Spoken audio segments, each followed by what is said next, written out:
Let us explore overcoming stress by using the scientific solution by beginning with the reminder that our solution requires finesse as opposed to brute force. What if stress was not a flaw in our body? What if it was a feature? What if it was one of the mechanisms tasked or that evolved or that was selected to keep us alive long enough to pass on our genetic information to the next generation? We have two reward systems in nearly underneath of our brain. And one is oxytocin oriented. The second one is oxytocin oriented. The older one is dopamine oriented. And it rewards for things that kept us alive long enough to reproduce. To quote everyone's favorite redhead from Game of Thrones, the night is dark and full of terrors. I think it could have been better to use the phrase perils, because terror is subjective, but peril is absolute. There's no negotiating with a predator greater in mass, size, strength, power, speed, and viciousness. That's not subjective. We evolved to notice peril in our circumstantial peril, physical peril, interpersonal peril, and mental peril. These are systems not to be suppressed, not to be ignored, not to be argued with, not to be belittled, but to be paid heed to. They are a wake-up call. If we treat it as anything else, we are shooting ourselves in the foot.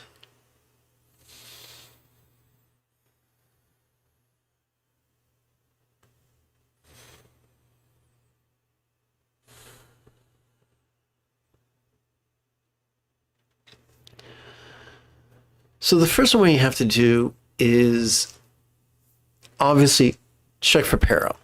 Check for circumstantial peril. If there is none there, if there's no circumstantial, physical, interpersonal, or mental peril, then it's time to check our internal systems. For instance, if you have an alarm system in your house and there are no burglars and there is no fire, there is no carbon monoxide, then you need to call an electrician and find out what's going on, because there may be a leak, and it may be worth it to spend 2 digits to hire someone to investigate a leak than to spend 4 digits or 5 digits to replace leak damage. Same thing in our lives. So we are experiencing frequent and devastating stress. That could be a huge wake-up call. Are we getting enough quality sleep? Are we getting a fresh air, sunshine, water, exercise? Are we eating the diets that we have evolved to thrive on? The science is in. Humans thrive best on a whole food vegan diet, regardless of your culture or your personal beliefs or who your personal idols are.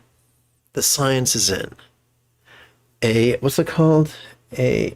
One of the many iterations of a high-fat diet has not reversed heart disease, the leading killer of Americans.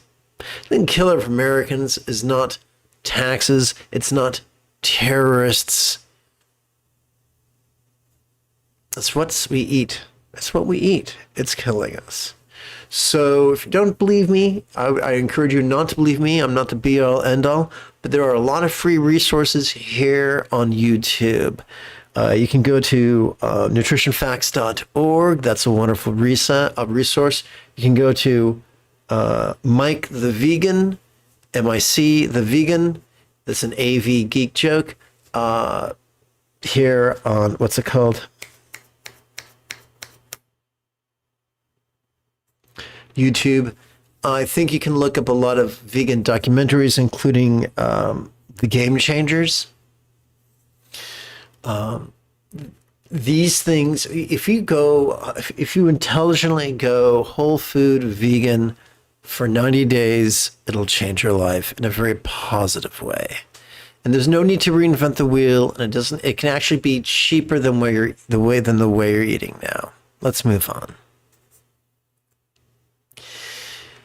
Clearly, if you come to meditate like a Jedi with Lama, Jigme, Gyatso, it's not going to surprise you that I'm going to recommend, on top of all the above, a contemplative solution. So let's begin. Let's demystify mindfulness. Every time we inhale, whether we know it or not, we access our sympathetic nervous system ensconced within not the brain itself, but the thoracic region of our spinal cord. It is evolved not for active concentration, but instead to perceive in a manner that is vulnerable, passive, visceral, and random. You're getting the idea that this is totally easy. You're 100% correct. And this can be typified by inhalation's 12 syllables of perceiving this very turbulent play of mind. There is a big, fat, ugly lie out there that a monkey mind is a bad thing. And if we're truly awesome, we won't have any thoughts at all. But that's a steaming load of monkey poop. Our monkey mind is a feature, not a flaw. It's kept our ancestors alive. It can keep us alive as well. What are some of the antics of mind?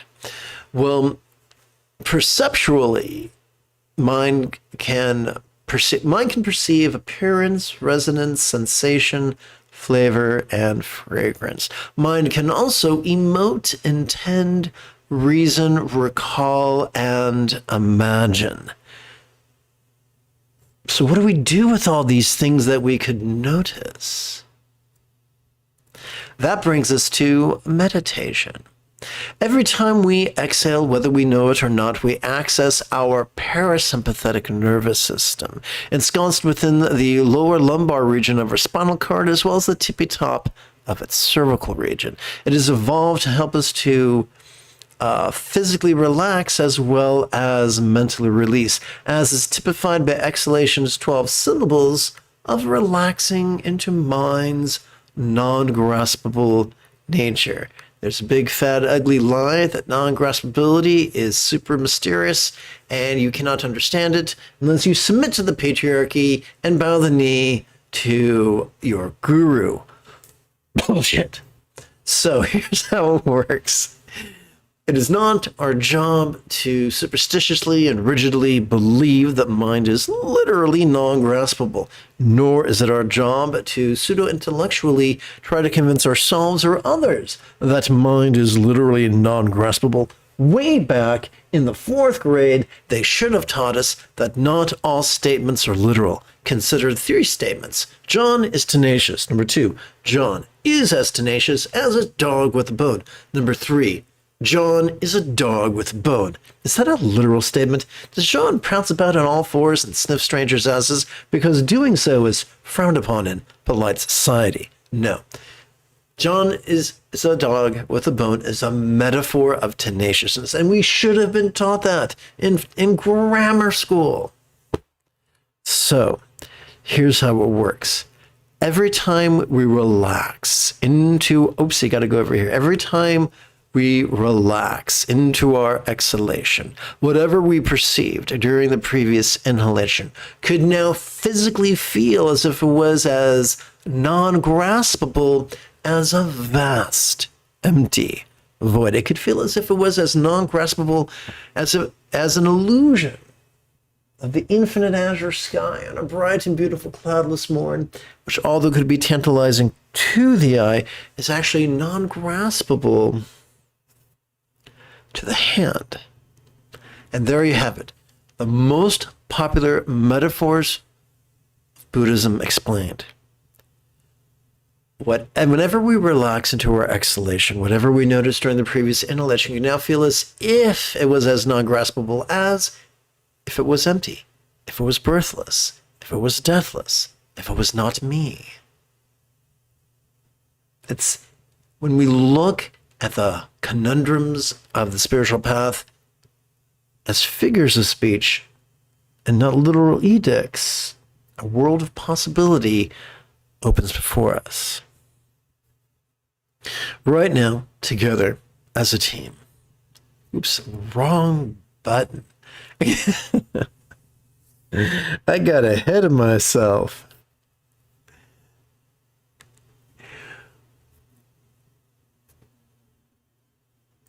I look forward to meditating with you, and we shall do so after about 40 seconds of housekeeping.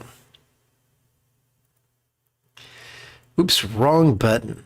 This is Lama Jigme Gyatso of the Buddha Joy Meditation School. I've spent more than half my life full-time studying, practicing, and reverse engineering the teachings and practices of each school of Taoism and Buddhism so that I could play the Yoda to your Luke Skywalker, so that you could easily and quickly become the person that your dog already thinks you are. Welcome to Meditate Like a Jedi, which is made possible due to the generosity of viewers just like you.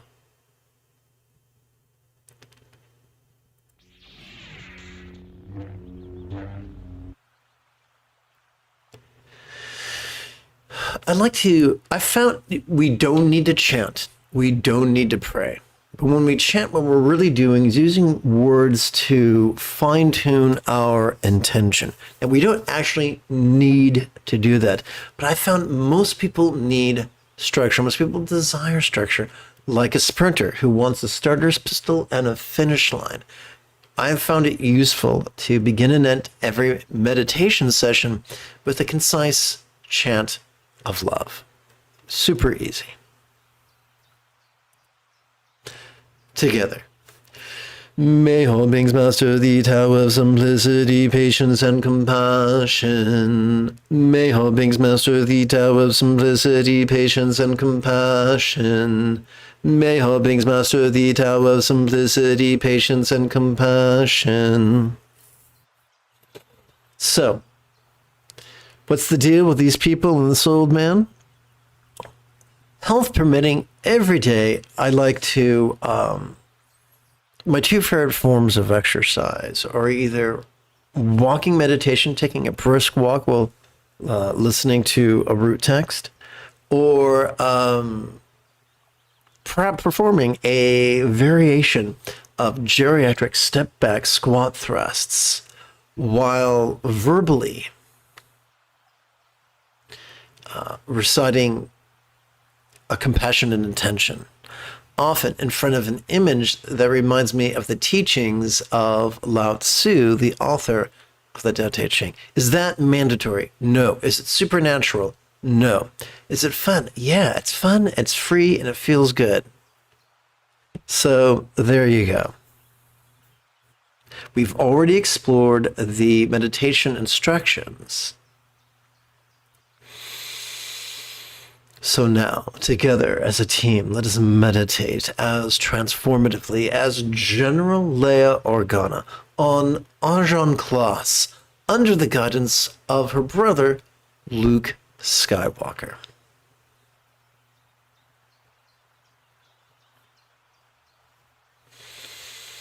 So if you've just tuned in, welcome aboard. When you have questions, type them in the chat window. When you have specific questions about Buddhist or Taoist chanting or meditation or philosophy or their application.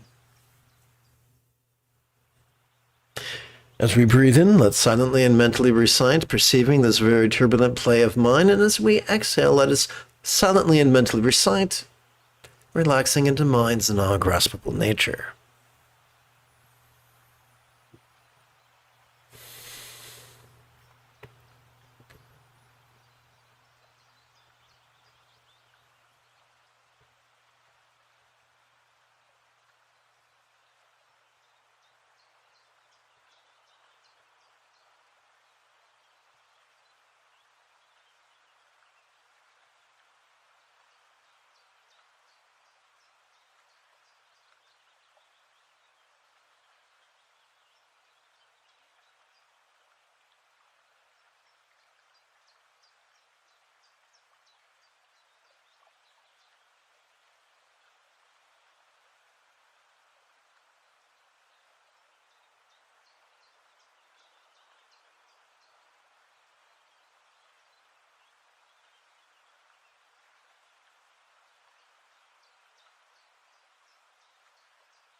Let's now shift gears to the three-syllable exercise. As we inhale, we could silently and mentally recite, notice this. As we exhale, we could silently and mentally recite, relaxing.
If we notice ourselves planning ahead, we could silently replace the phrase notice this with the three-syllable label imagine, if you desired.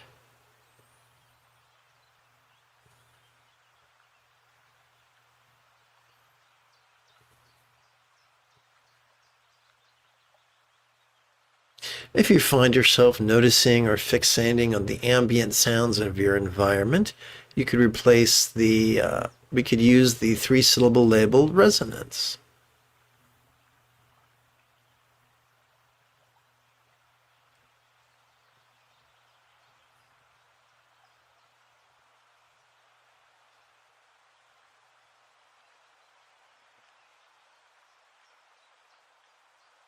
If you feel yourself noticing your body and your body's sensations, perhaps pain in your sinuses or your throat or your joints, for old G's out there, you might play with the label sensation.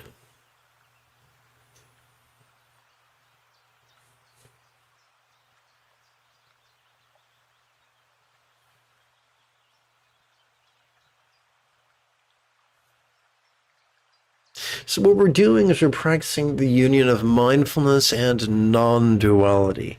Instead of noticing pleasure and pain, we're just noticing what they both are, which is sensation. Instead of noticing the ugly or the pretty, we're noticing appearance. Instead of noticing, labeling things as discordant or melodious, we're labeling it as resonance. This is the secret of non-duality.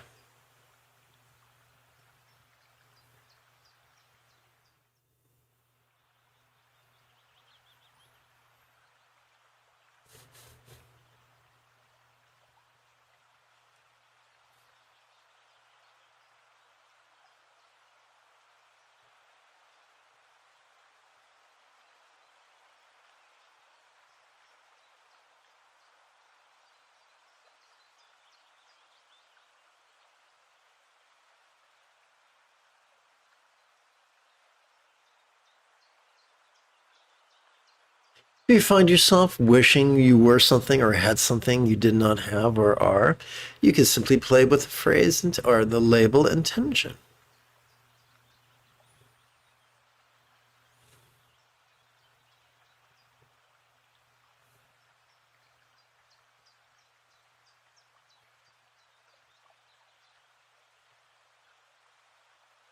If you find yourself recollecting a story or a conversation or a circumstance or a movie or a song, you could play with the label recollect.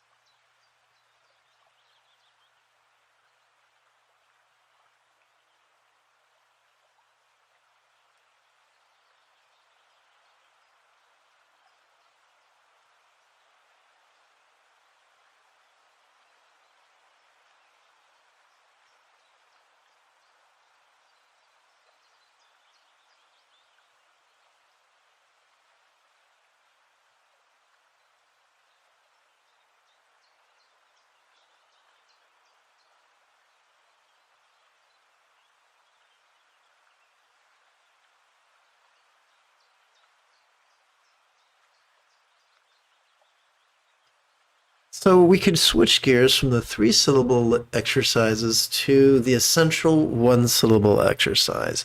With each inhalation, we could silently and mentally recite the demonstrative pronoun this, and during each exhalation, we could silently and mentally recite the 1-syllable verb ease, which functions as a synonym of relax.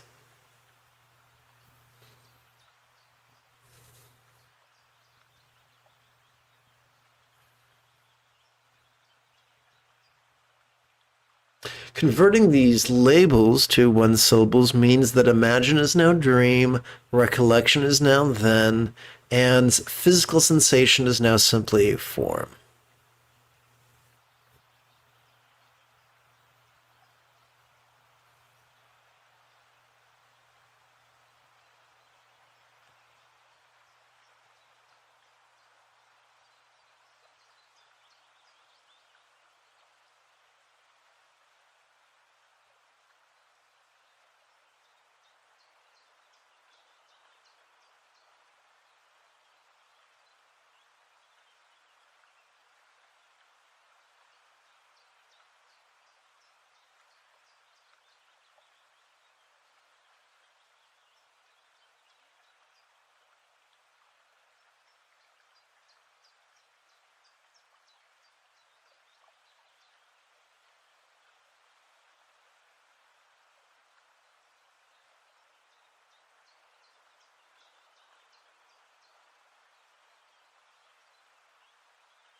I think it could be great fun if together as a team we chanted a poem, one of Lao Tzu's poems collected under the heading of the Tao Te Ching.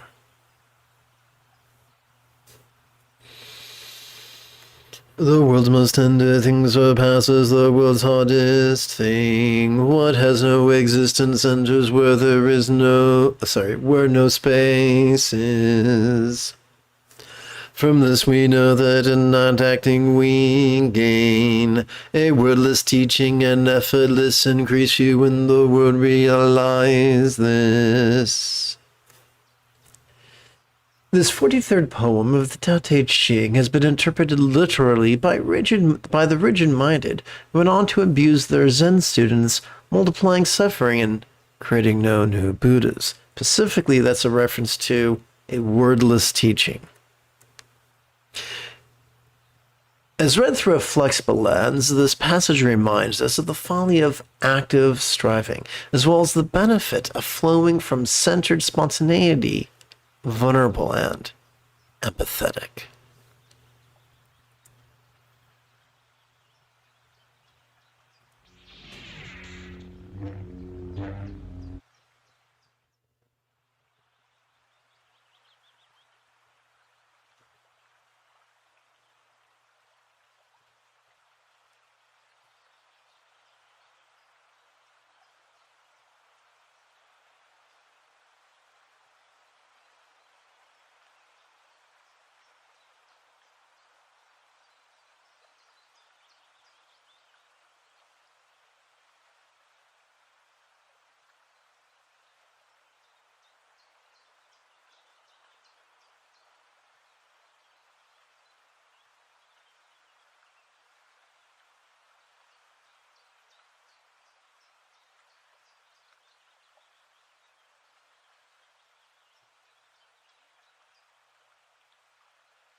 Let's revisit non-duality.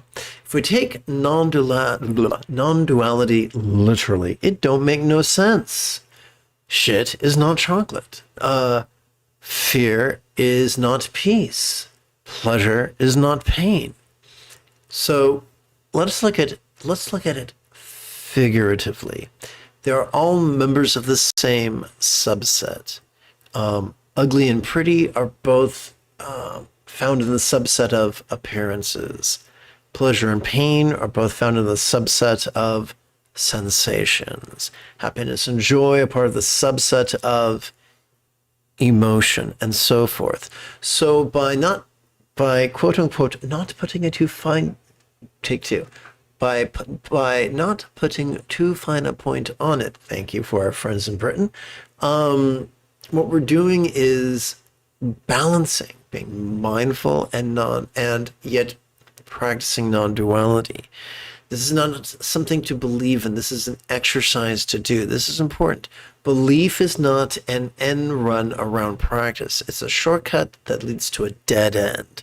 Let's not practice it.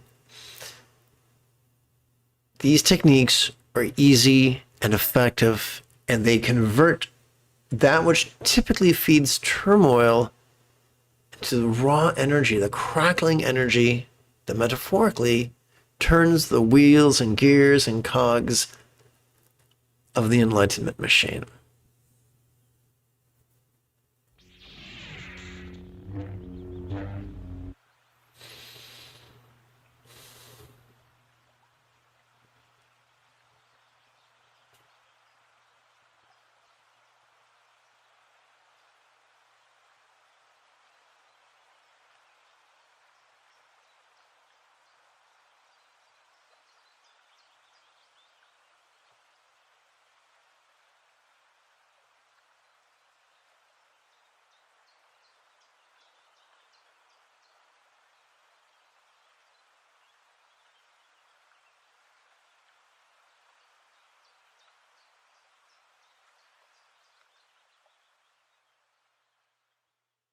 Ah, yes, there's nothing like stupid white men to take something bad and make it much, much worse. So, the great luminaries have always been flexible, loving, laid back, egalitarian, lucid, cooperative, and kind. Their counterparts, the great villains, the malicious, or the lazy-minded, tend to be the opposite. They tend to be rigid, fearful, controlling, elitist, cryptic, competitive, and downright cruel. There are many who don't understand the teachings and yet fancy themselves teachers. They call themselves Roshi, they call themselves Shifu, they call themselves Ajahn, they call themselves Rinpoche. And when pressed, they grow cryptic. And when their crypticness is asked for clarification, they grow abusive. Watching this, stupid white men will say, oh, yes, they are speaking nonsensically to suspend the thinking mind, to thus thrust someone into a state of thoughtlessness, because that must be enlightenment. No, it's not. The first of 7 enlightenment factors is mindfulness. With no mindfulness, remember that song by Bob Marley, No Woman, No Cry? No mindfulness, no peace. So if someone's trying to thought you, if someone is literally trying to overwhelm you into a state where your mind stops thinking, that's painting yourself into a corner. That's climbing into a gilded cage. That's saying I can only have peace if my mind stops working. And if my mind's working, I'm up shit's creek. Guys, that's not peace. That's pushing the pause button.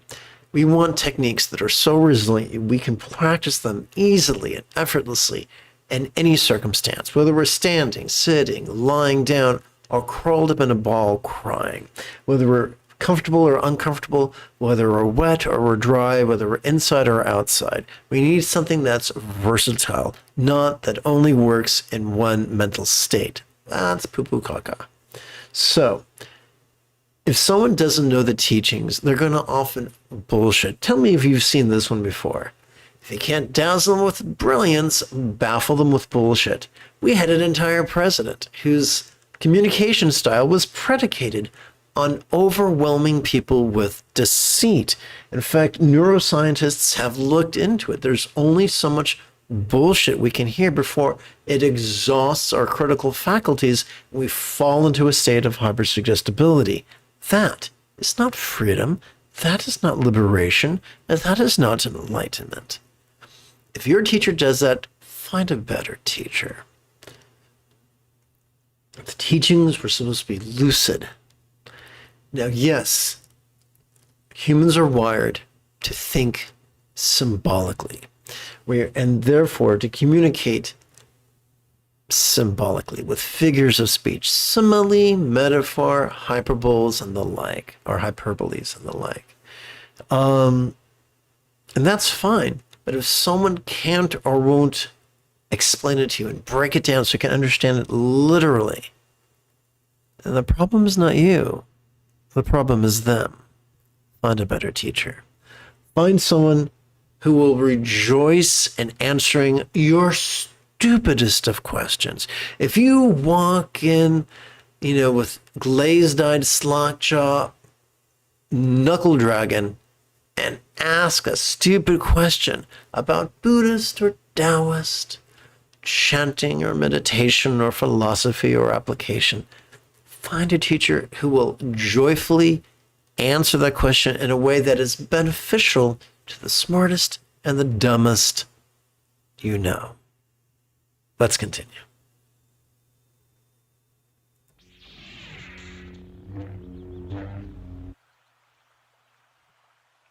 As we breathe in, this, as we relax into our exhalation, ease. These are the words we silently and mentally recite to align our intention with the functions of our autonomic nervous system.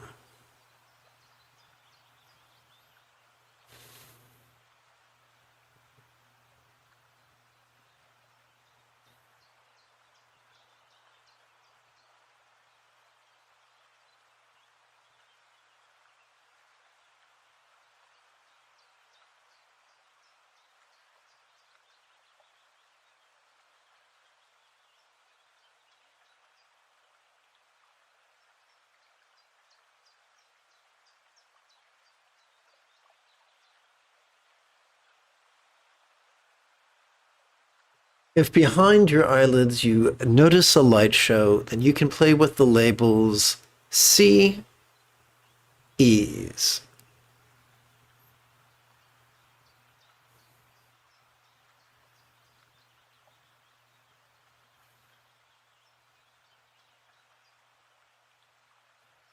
Seeing a light show is neither good nor bad, it just is. Doesn't mean you're a Buddha, it doesn't mean you're a demon come from hell. It just means you're a bloke whose neurons are firing.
Let's explore the subject of romantic insecurity.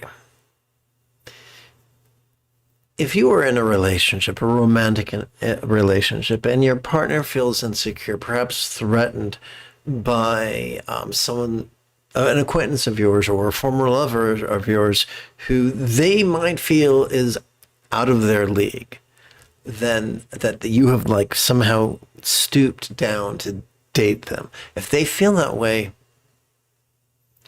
that is not a flaw. That is natural. We are wired to feel the full spectrum of emotions. They serve an evolutionary purpose. They serve a survival purpose. We evolved in such a way that men would be jealous that their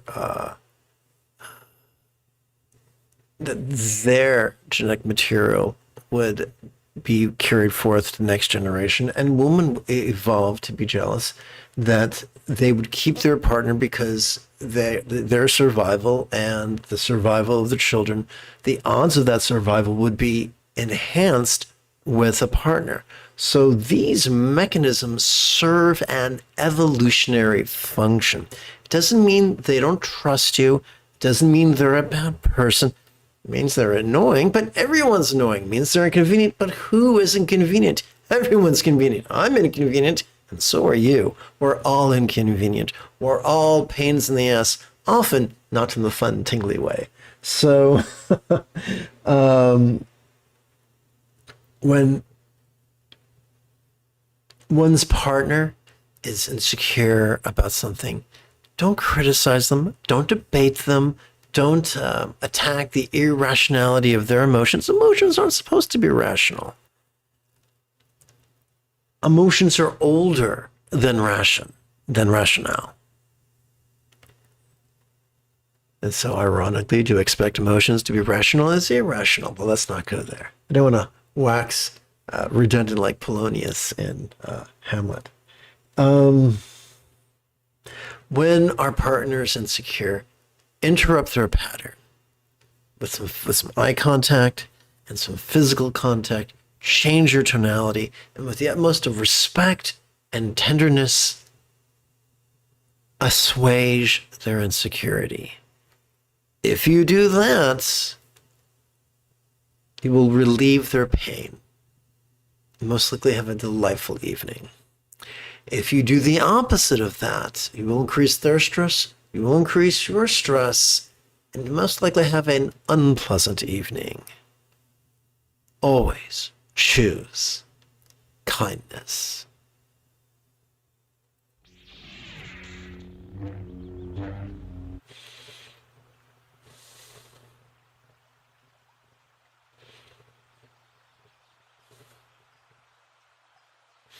Dude, Lama Jigme, jibber jabbers never lets me get deep into trance. Your job is not to chase trance. Your job is to sit down, notice, and release.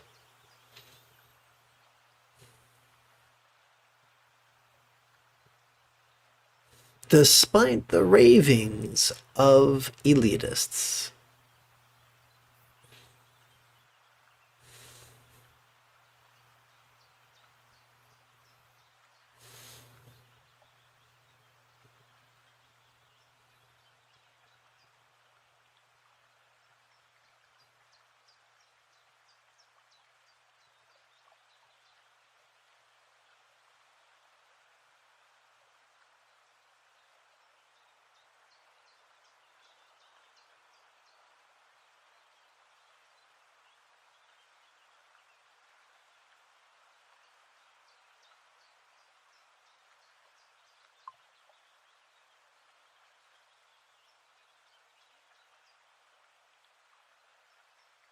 fabulous. I just pulled my head out of the warm, dark place I sometimes keep it and noticed that my pal James asked a question. And James asked, I have a question about enlightenment.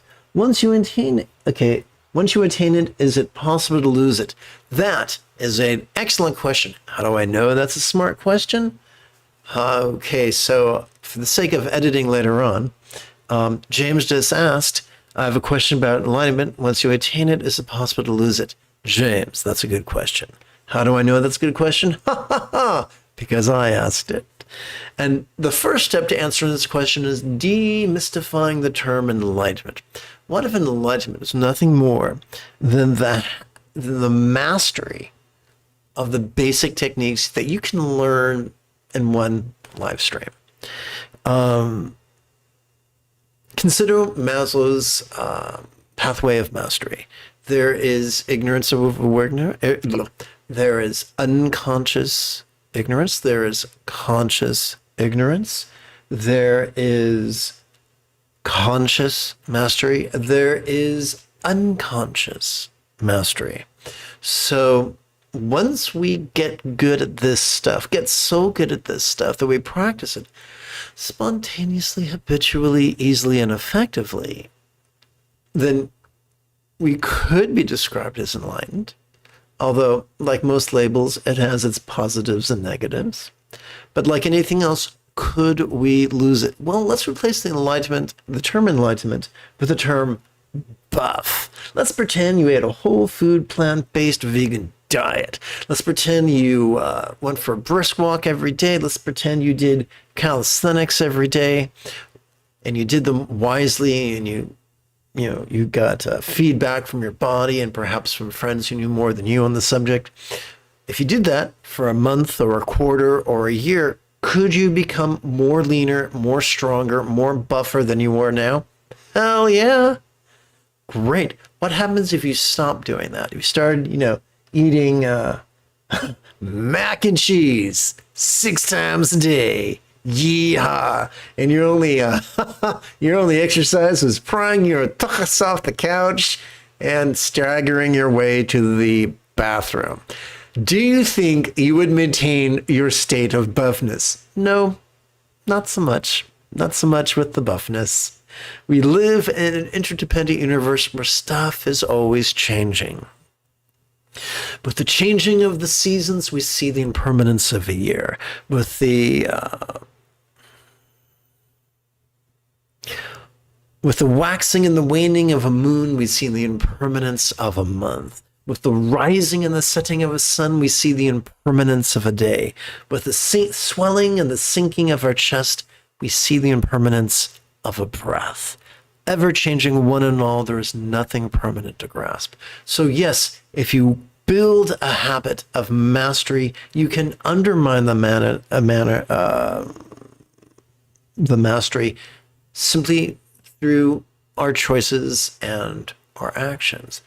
But here's the cool thing. As long as we draw breath, we can return to nurturing habits. The question is not what mantle do we hang from a gold necklace, a gold chain around our neck? What label do we adhere to ourselves, or do others adhere to us? The question is, what are we going to do now? We're going to live in harmony with the sympathetic and parasympathetic nervous systems that are our evolutionary birthright, or are we going to live in opposition to them? Live in harmony with them, you'll quickly master the path. Buddha said you could do it in a week. Resist them, and you won't. There are many ways to live our lives that create different results. Some results seem really, really useful in the short term. Some seem really, really useful in the long term. Back in the 80s, when our friend Tony Robbins was all the rage, he taught people how to be sociopathic. He taught people how to manipulate themselves and how to manipulate others for short-term and mid-term gains. Doing so is not sustainable in a societal manner, and an interpersonal manner, and a physical manner. These things are not sustainable. Why does Tony Robbins speak in a hoarse voice? Because every day he sits in a car and screams affirmations to himself until he feels the way he wants to feel. Does that seem sustainable to you? So let's make sustainable choices. And not all our choices are going to be genius level choices. Some are going to be Homer Simpson level choices. But we can learn from them. We can all learn from them. Sometimes you can do the right thing in the right time, and there's still a price to pay. Yesterday, I had to fill out a bunch of medical forms. I had to blast through it. I probably went through it like 2 or 3 days worth of energy. By the time I was done, I was zombified, and that was it. I had to use canes for the rest of the day. Sometimes life gets in the way. Life is a thing that happens when we make plans to do something else. John Lennon reminds us. So, long story short, anything like a cat whose head is in an empty bag of corn chips.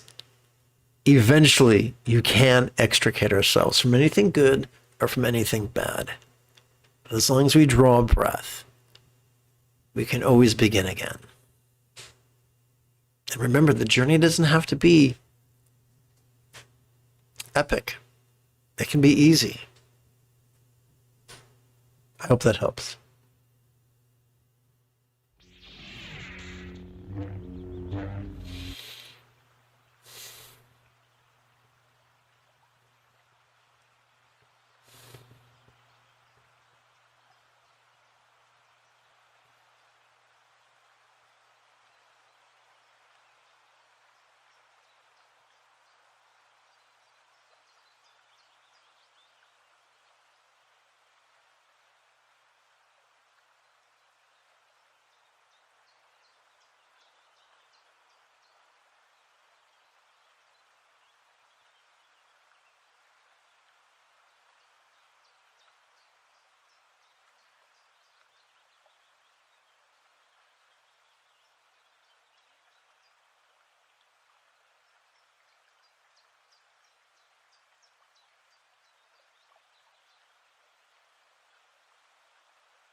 Together, let's chant a poem from the Tao Te Ching.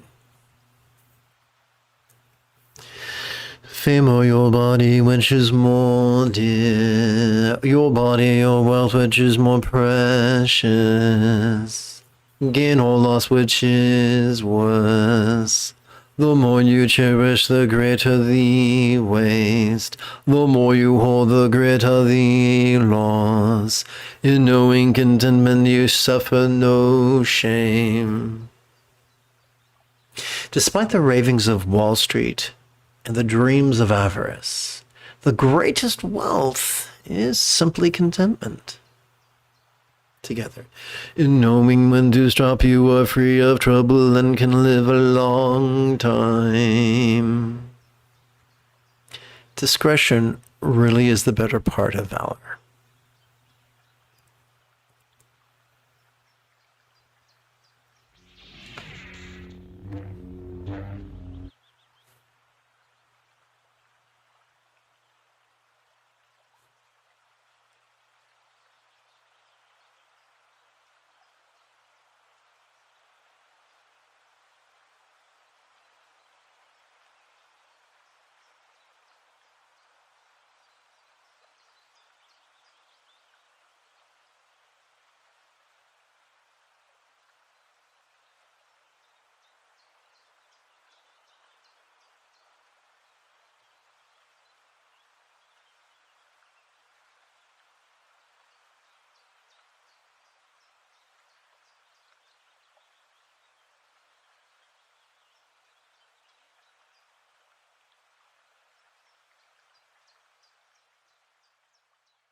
By the way, James, many, many decades ago, I asked that same question that you asked to a nun who was very, very, very fundamentalist. She thought being rigid, fearful, controlling, elitist, cryptic, competitive, and cruel was awesome. So, when I asked her, I've read all these books by Hindus and Buddhists and smart guys and dumb guys, and people were saying, "Oh, we're already enlightened. We just don't know we're enlightened. We forgot we were enlightened, and we meditate to remember that we're already enlightened." And these people have painted themselves into the corner because they fail to recognize that not everything that is written is literal. Sometimes it's figurative. So, with a good heart and a confused mind, I asked her those questions. And she said, "No, once you're enlightened, you're always enlightened. And that's just the way it is. And don't ask me stupid questions."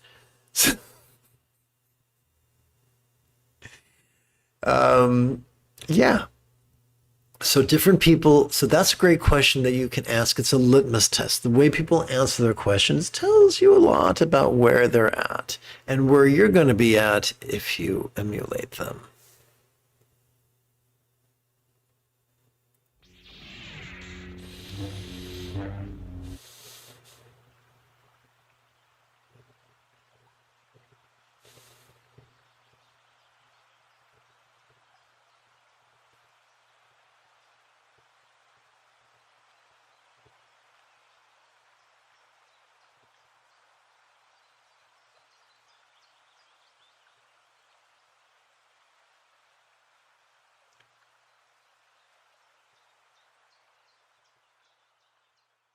Which, of course, begs the question, what is Buddha nature?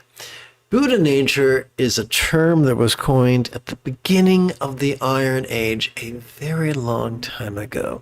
We have the good fortune to live in the Silicon Age, where we have wonderful imaging technology that can show us how we are wired, which is wonderful. We now understand that our sympathetic nervous system helps us to be mindful, that our parasympathetic nervous system helps us to meditate, and that our anterior cingulate gyrus helps us to empathize. Those three things can be considered like a triangle. It can be considered our Buddha nature. We can tap into them. We are born with the hardware to notice, release, and empathize. Sadly, stress. Imaging technology has shown us that stress and peril can cause the part of that brain to stop lighting up and cause our fear and aggression area to start lighting up, which really, really sucks. Fortunately, mindfulness meditation can remedy that stress response and return us to the access to our empathy center, which is great. So when someone says we're a Buddha, but we just don't know it, either they don't understand or they're speaking metaphorically. The metaphor is we have a Buddha nature, we have tissues that support what some people call enlightenment, and we can access it. Now, meditation, mindfulness are jim dandy, but they are not the only tools in our arsenal. As I mentioned earlier, we have lifestyle choices, how we sleep, what we eat, when we eat, what we drink, if we exercise, if we get fresh air, if we get sunshine. These all affect the efficacy of our mindfulness and meditation, as do the people we hang out with. If we hang out with toxic monsters who suck us dry like we were Dracula's date, it's going to undermine all the healthy lifestyle choices we could otherwise be making. If we're with people who are kind and nurturing, or at least neutral, that will not interfere, no less sabotage. So it's a mistake to say all you need is one thing and one thing only. It takes a village to raise a child. It takes many, many variables to solve the equation.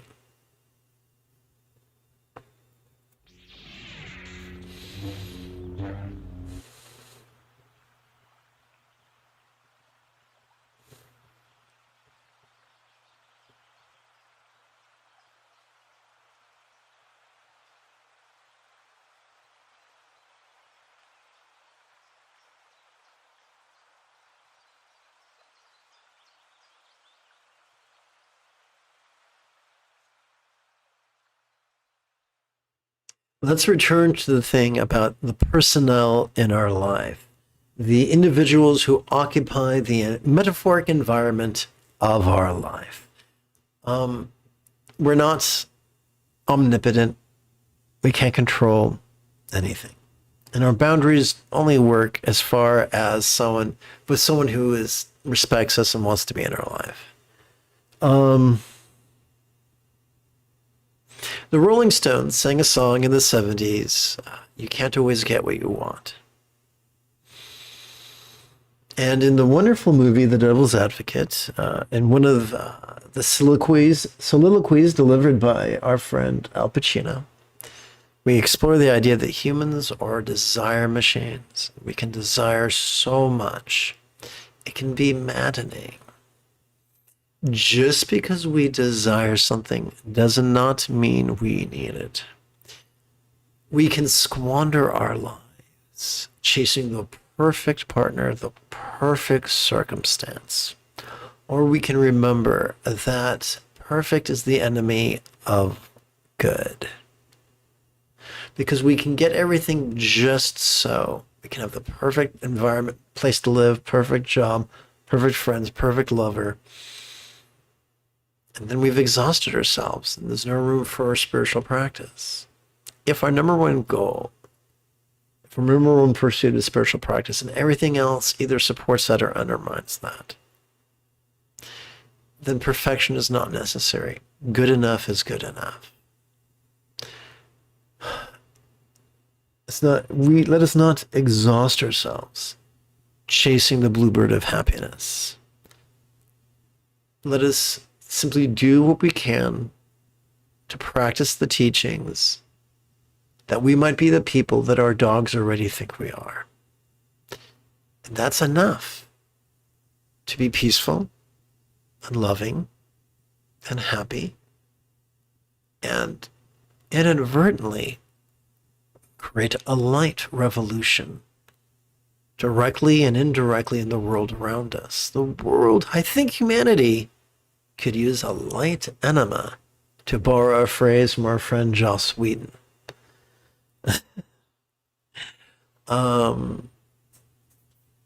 So not everything has to be perfect.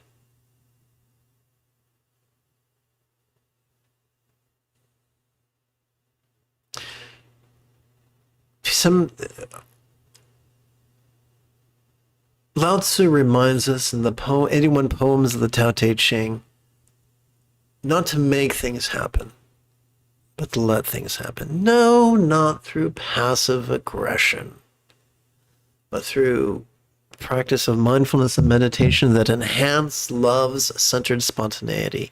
And by allowing that momentum to guide our choices, utterances, and deeds, things will work out.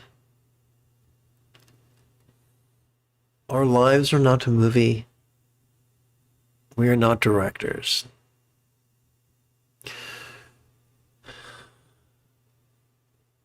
We are silly individuals trying to make the most out of an absurd situation.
Okay to let go of our preconceptions. It's okay if they're persistent, then they keep coming back. That's fine. It's a dance. We can dance with our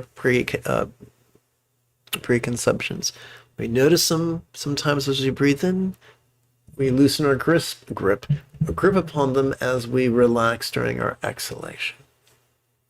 What are some examples of preconceptions? Well, the movies have told us that everything can be just perfect. You know, perfect job, perfect house, perfect dog, perfect kids, perfect spouse. Here's another one. We can only help people in huge, dramatic ways. But sometimes we don't have all the answers. Sometimes we're exhausted. We don't have all the power. Sometimes you only have a crumb or two of helpfulness within us. But sometimes that's all someone needs. Sometimes people are so frightened, so desperate, and so tortured by life's circumstances that a mere crumb of human kindness is enough to sustain them in their pursuit of hanging in there. It doesn't serve our pride. It isn't glorious. But sometimes just giving a crumb, and that's all you have to give, can work wonders. I would love to find this video on YouTube. I saw it a couple times. I've lost it more times. This artist, and he put together a domino chain. But this is a wild domino chain. The first domino chain was incredibly teeny. And the next one was like 30% bigger. And the next one was 30% bigger. And the next one was 30% bigger.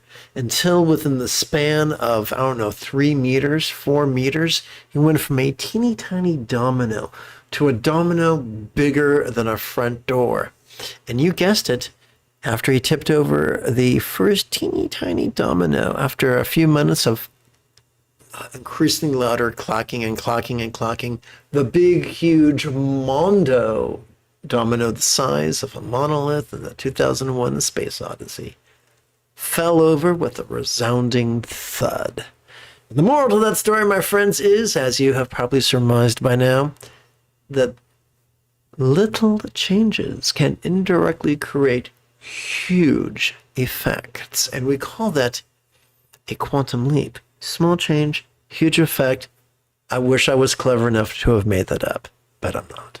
So, as flawed as we are, as goofy as we are, as lame as we may be, we can still be kind. And that kindness can be surprisingly potent.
If your eyes are closed, you may wish to open them. Allow allow them to acclimate.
Let's seal this practice with a bit of the old chanting.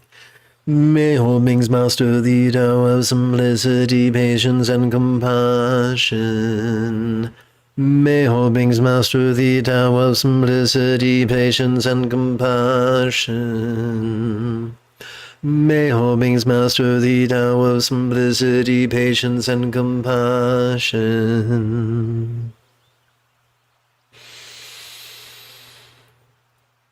If you feel I have earned it, you could, oopsie, sorry microphone, we can give this live stream a thumbs up. You could even help support this channel if you wish. In approximately 9 3/4 hours, I would very much like to return to lead today's evening meditation class and group practice. And if you are as geeky as me, this is the way.